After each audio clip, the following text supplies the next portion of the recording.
DJ Sonraj रात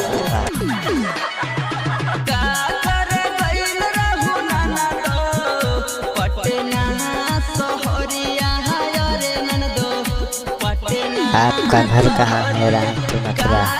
सोनराज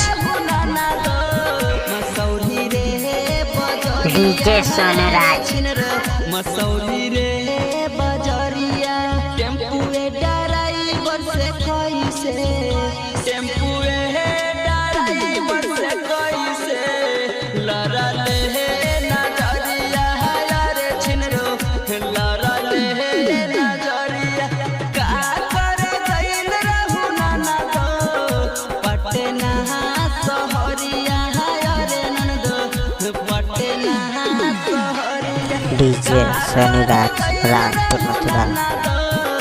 गाया रे बजरिया रे छिनरो गाया रे बजरिया टेम्पुए ड्राइवर से कैसे ट्रैक्टर ड्राइवर से कैसे लड़ा ले नजरिया रे छिनरो लड़ा ले नजरिया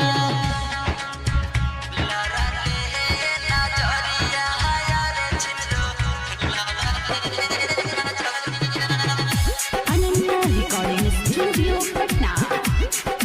डीजे विकास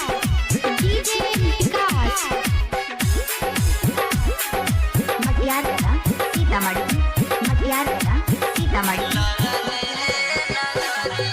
ओठवा झुराइल कैसे बाटे बिखरल बबलिया रे नंदो बिखरल बबलिया ओठवा झुराइल कैसे बाटे बिखरल बबलिया रे छिनरो बिखरल बबलिया कवन टेम्पू वाला तोह से कवन ट्रैक्टर वाला तोह से कैले बल जोरिया रे छिनरो कैले बल जोरिया फाटल कैसे चलिया छिनरो